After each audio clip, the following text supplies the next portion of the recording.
Hello everyone, আসসালামু আলাইকুম। কেমন আছেন সবাই?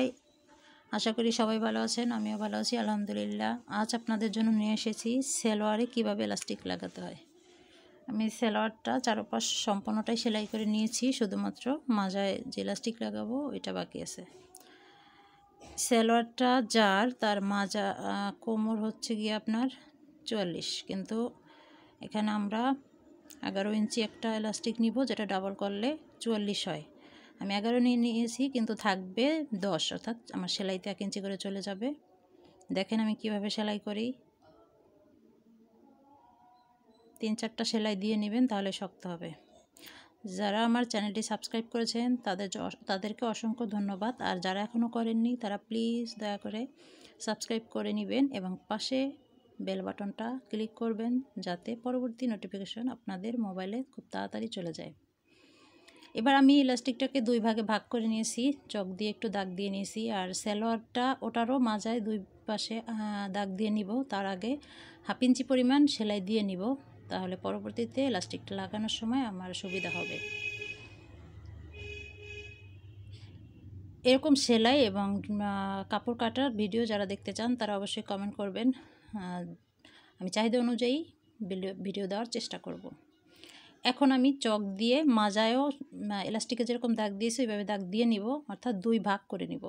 এলাস্টিকটাও আমি 2 ভাগ করে নিয়েছি, সেই দাগ অনুযায়ী রেখে সেলাই দিব। উপরে মাথায় 2 সুতা পরিমাণ রাখবো সেলাই করার জন্য, তার নিচে এলাস্টিকটা বসাবো।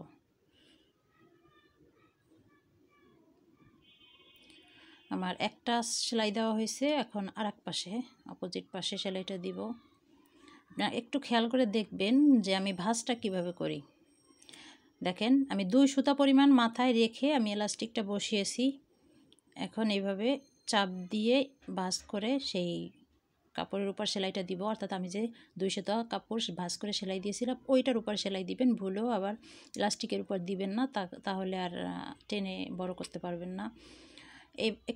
এই সেলাইটা দেওয়ার সময় একটু সাবধানে আস্তে আস্তে করে সেলাই দিবেন, কারণ তাড়াহুড়ার কোনো কাজই ভালো হয় না। তাড়াহুড়া করলে দেখা গেছে এলাস্টিকের উপর সেলাইটা পড়বে, তাই একটু একটু টেনে টেনে সেলাইটা করতে হবে। আর এরকম 2 ভাগ করে নিলে সুবিধা কি, যে আপনার এলাস্টিকটা 2 সাইডে সমানভাবে পড়বে।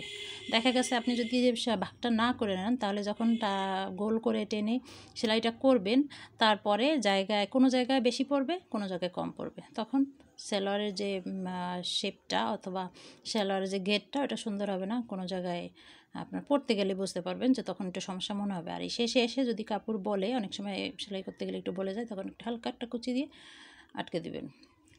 আমার এলাস্টিকটা লাগানো শেষ, এখন আমি একটু টেনে টেনে ঘুরিয়ে সব দিকে ব্যালেন্সটা ঠিক করে নিব।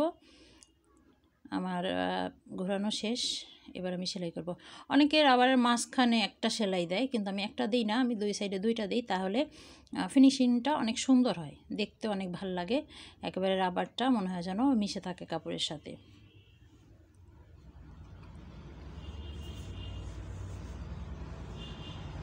খেয়াল করে দেখেন আমি এখানেও 2 সুতা পরিমাণ সেলাই করেছি, এবং তার একটু নিচে গিয়ে আবার 2 সুতা পরিমাণ নিচে গিয়ে আরেকটা সেলাই দেব।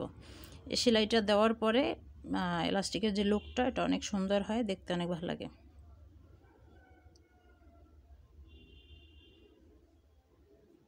আমার এলাস্টিক লাগানো শেষ, আপনারা দেখেছেন ধৈর্য ধরে, তার জন্য আপনাদের অসংখ্য ধন্যবাদ। আজ এ পর্যন্তই, ভালো থাকবেন, আল্লাহ হাফেজ।